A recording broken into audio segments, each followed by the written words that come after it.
ಗೆಳೆಯರೆ, ಕೇರಳ ರಾಜ್ಯದಲ್ಲಿ ಬಡತನ ನಿರ್ಮೂಲನೆ ಮತ್ತು ಮಹಿಳಾ ಸಬಲೀಕರಣದ ಹಾದಿಯಲ್ಲಿ ಕಳೆದ 25 ವರ್ಷಗಳಲ್ಲಿ ಕುಟುಂಬಶ್ರೀ ಮಾಡಿರುವ ಸಾಧನೆ ಸಣ್ಣದೇನಲ್ಲ. ಅದೊಂದು ಯಶಸ್ವಿ ಮಾದರಿ. ಅದನ್ನು ಎಲ್ಲ ರಾಜ್ಯಗಳು ಅನುಸರಿಸಿ ಮುನ್ನಡೆಯಬೇಕು ಎಂದು ಕೇಂದ್ರ ಸರ್ಕಾರವೇ ಕರೆ ಕೊಟ್ಟಿದೆ. ಆ ಕುರಿತು ವಿವರಗಳನ್ನು ತಿಳಿದುಕೊಳ್ಳೋಣ ಬನ್ನಿ. ಕೇರಳ ರಾಜ್ಯದಲ್ಲಿ ಕುಟುಂಬಶ್ರೀ ಯೋಜನೆ ಜಾರಿಗೆ ಬಂದು ಸದ್ದಿಲ್ಲದೆ 25 ವರ್ಷಗಳು ಸಂದಿವೆ. ಕೇರಳದ ಮಹಿಳೆಯರಲ್ಲಿ 25 ವರ್ಷಗಳ ಹಿಂದೆ ಇದ್ದ ಕೀಳರಿಮೆ, ಸಾಮಾಜಿಕ ಅಸಮಾನತೆ ಇಂದು ಇಲ್ಲವಾಗಿದೆ.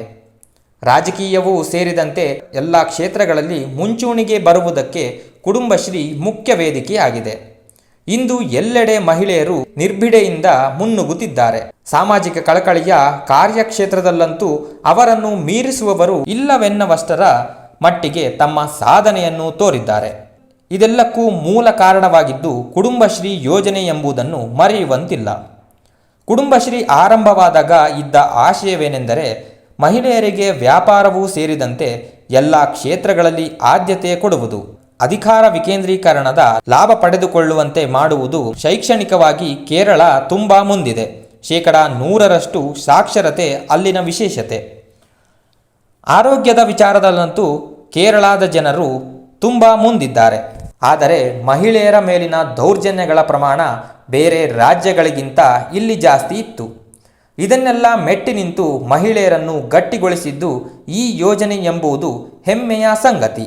ಕೇರಳದ ಪಂಚಾಯಿತಿಗಳಲ್ಲಿ ನಡೆಯುವ ಗ್ರಾಮ ಸಭೆಗೆ ತುಂಬ ಮಹತ್ವವಿದೆ. ಅದು ನಿಜವಾದ ಗ್ರಾಮ ಸಂಸತ್ತು. ಅಲ್ಲಿ ತೆಗೆದುಕೊಳ್ಳಲಾಗುವ ತೀರ್ಮಾನಗಳು ಉಪಯುಕ್ತವಾಗಿರುತ್ತದೆ. ಆದರೆ ಒಂದು ಸಮಸ್ಯೆ ಇತ್ತು. 25 ವರ್ಷಗಳ ಹಿಂದೆ ಕುಟುಂಬಶ್ರೀ ಯೋಜನೆಗೆ ಮುನ್ನ ಮಹಿಳೆಯರ ಸಹಭಾಗಿತ್ವ 5% ಇತ್ತು. ಆದರೆ ಇಂದು ಕುಟುಂಬಶ್ರೀ ಕಾರಣದಿಂದ ಮಹಿಳೆಯರದ್ದೇ ಸಿಂಹಪಾಲು. ಅವರ ಮಾತೇ ಅಲ್ಲಿ ನಡೆಯುತ್ತದೆ. ಇದು ನಿಜವಾಗಿಯೂ ಕುಟುಂಬಶ್ರೀ ಸಾಧನೆ ಎಂದರೆ ಅಚ್ಚರಿ ಪಡಬೇಕಿಲ್ಲ. ಸರ್ಕಾರದ ನರೇಗಾ ಯೋಜನೆಯಡಿಯಲ್ಲಿ ಕೂಡ ಮಹಿಳಾ ಸಬಲೀಕರಣ ಆಗಿದೆ. ಆದರೆ ಇದು ಕುಟುಂಬಶ್ರೀಯಷ್ಟು ದೊಡ್ಡದಲ್ಲ. ಆದರೆ ಮಹಿಳೆಯರು ಒಂದೆಡೆ ಸೇರಿ ತೀರ್ಮಾನಗಳನ್ನು ಕೈಗೊಳ್ಳುವುದು ನರೇಗಾ ಅಡಿಯಲ್ಲಿ ಸಾಧ್ಯವಾಗಿದೆ. ಆ ಮಟ್ಟಿಗೆ ನರೇಗಾ ಯೋಜನೆಯನ್ನು ಕೂಡ ನಾವು ಪರಿಗಣನೆಗೆ ತೆಗೆದುಕೊಳ್ಳಬೇಕಿದೆ. ಮಹಿಳೆಯರು ಹಿಂದೆಲ್ಲ ಅಳುಕುತ್ತಲೇ ಮನೆಯಿಂದ ಹೊರಬರುತ್ತಿದ್ದರು. ಆದರೆ ನರೇಗಾ ಮತ್ತು ಕುಟುಂಬಶ್ರೀ ಯೋಜನೆಗಳು ಜಾರಿಗೆ ಬಂದ ನಂತರದಲ್ಲಿ ಮೈ ಚಳಿ ಬಿಟ್ಟು ಮನೆಯಿಂದ ಹೊರಬರತೊಡಗಿದರು. ಮೊದಲಿಗೆ ಸೋಪು ಮತ್ತು ಉಪ್ಪಿನಕಾಯಿ ತಯಾರಿಕೆಯಲ್ಲಿ ಆಸಕ್ತಿ ತೋರಿದರು. ಬರಬರುತ್ತಾ ಎಲ್ಲ ಕ್ಷೇತ್ರಗಳಿಗೂ ವ್ಯಾಪ್ತಿಗೊಂಡಿದ್ದು ಬಹಳ ದೊಡ್ಡ ಕತೆ. ಇಂದು ಪಶುಸಂಗೋಪನೆ, ಕೋಳಿ ಸಾಕಾಣಿಕೆ ಸೇರಿದಂತೆ ಮಹಿಳೆಯರು ಎಲ್ಲ ಕ್ಷೇತ್ರಗಳಲ್ಲೂ ತಮ್ಮ ಛಾಪನ್ನು ಒತ್ತಿದ್ದಾರೆ. ಕೇರಳ ಚಿಕನ್ಸ್ ಇಂದು ಬಹುದೊಡ್ಡ ಬ್ರ್ಯಾಂಡ್. ಇಂದು ಸರಿಸುಮಾರು 30,000 ಘಟಕಗಳು ಕೇರಳದಲ್ಲಿ ಕುಟುಂಬಶ್ರೀ ಮುಖಾಂತರ ಕೆಲಸ ಮಾಡುತ್ತಿವೆ. ಅದಕ್ಕೆ ತಕ್ಕಂತೆ ತರಬೇತಿ ಶಿಬಿರಗಳು ಇವೆ. ಸರಿಸುಮಾರು 50,000 ಹೆಕ್ಟೇರ್ ಪ್ರದೇಶದಲ್ಲಿ ಕೇರಳದ ಮಹಿಳೆಯರು ಕುಟುಂಬಶ್ರೀ ಅಡಿಯಲ್ಲಿ ತರಕಾರಿ ಬೆಳೆಯುತ್ತಿದ್ದಾರೆ. ಅವರಿಗೆ ಕಡಿಮೆ ಬಡ್ಡಿ ದರದಲ್ಲಿ ಸಾಲವೂ ಸಿಗುತ್ತಿದೆ. ಸಹಾಯಧನದ ಸೌಲಭ್ಯವೂ ಇದೆ. ಕಳೆದ ವರ್ಷ ಕುಟುಂಬಶ್ರೀ ಯೋಜನೆಯಡಿ ಕೇರಳದ ಮಹಿಳೆಯರು 100 ಕೋಟಿ ಲಾಭವನ್ನು ದಾಖಲಿಸಿದ್ದಾರೆ. ಇದು ಖಂಡಿತವಾಗಿಯೂ ಗಮನಾರ್ಹ ಸಾಧನೆ. ಒಂದು ಕಾಲದಲ್ಲಿ ಮಹಿಳೆಯರು ಮನೆಯಿಂದ ಹೊರಬರಲು ಹಿಂದೇಟು ಹಾಕುತ್ತಿದ್ದರು. ಆಗಿನ್ನೂ ಮಹಿಳೆಯರಿಗೆ ರಿಸರ್ವೇಷನ್ ನಿಗದಿ ಆಗಿರಲಿಲ್ಲ. ಕೊನೆಗೆ 1/3 ಭಾಗ ಮಹಿಳೆಯರಿಗೆ ಮೀಸಲು ಎಂಬ ಕಾನೂನು ಬಂತು. ನಂತರದಲ್ಲಿ 50% ಎಂದಾಯಿತು. ಇದೆಲ್ಲಕ್ಕೂ ಕಾರಣವಾಗಿದ್ದು ಕುಟುಂಬಶ್ರೀ ಯೋಜನೆ ಎಂಬುದು ಗಮನಾರ್ಹ ಸಾಧನೆ. ಇಂದು ಕೇರಳ ರಾಜ್ಯದಲ್ಲಿ 53% ಮಹಿಳೆಯರು ಗ್ರಾಮ ಪಂಚಾಯತ್ ಸದಸ್ಯ ಬಲವನ್ನು ಹೊಂದಿದ್ದಾರೆ. ಅವರೆಲ್ಲರ ಹಿನ್ನೆಲೆ ಗಮನಿಸಿದರೆ ಎಲ್ಲವೂ ಕುಟುಂಬಶ್ರೀ ಯೋಜನೆಯ ಫಲಾನುಭವಿಗಳು.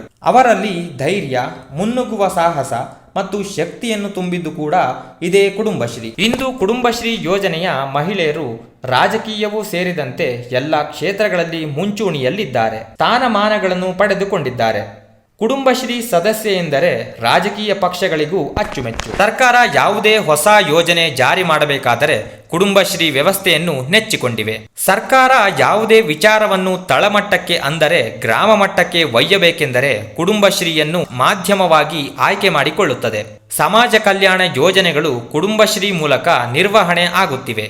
ಸಹಾಯಧನವನ್ನು ಕುಟುಂಬಶ್ರೀ ಮೂಲಕ ವಿತರಣೆ ಮಾಡಲಾಗುತ್ತದೆ. ಅಷ್ಟರ ಮಟ್ಟಿಗೆ ಕುಟುಂಬಶ್ರೀ ವಿಶ್ವಾಸಾರ್ಹತೆಯನ್ನು ಪಡೆದುಕೊಂಡಿದೆ. ಯೋಜನಾಧಿಕಾರಿಗಳು ಕೂಡ ಅತ್ಯುತ್ತಮ ಕಾರ್ಯನಿರ್ವಹಣೆಯನ್ನು ತೋರುತ್ತಿದ್ದಾರೆ. ಕೇರಳವನ್ನೇ ತಲ್ಲಣಗೊಳಿಸಿದ್ದ 2018ರ ನೆರೆ ಹಾವಳಿ ಸಂದರ್ಭದಲ್ಲಿ ಗಂಜಿ ಕೇಂದ್ರಗಳಲ್ಲಿ, ಆಶ್ರಯ ತಾಣಗಳಲ್ಲಿ ಹೆಚ್ಚು ಕೆಲಸ ಮಾಡಿದವರು ಕುಟುಂಬಶ್ರೀ ಮಹಿಳೆಯರು. ಕೋವಿಡ್ ಮಹಾಮಾರಿಯ ಕಾಲದಲ್ಲೂ ಮನೆ ಮನೆಗೆ ಹೋಗಿ ಸಾಂತ್ವನ ಹೇಳುವ, ಅರಿವು ಮೂಡಿಸುವ ಕೆಲಸವನ್ನು ಕುಟುಂಬಶ್ರೀ ಮಾಡಿದೆ. ಅಷ್ಟೇ ಅಲ್ಲ, ಜನರಿಗೆ ಅತ್ಯಂತ ಕಡಿಮೆ ಬೆಲೆಗೆ ಗುಣಮಟ್ಟದ ಊಟ ಕೊಡುವ ಹೋಟೆಲುಗಳನ್ನು ಸ್ಥಾಪನೆ ಮಾಡಿದೆ.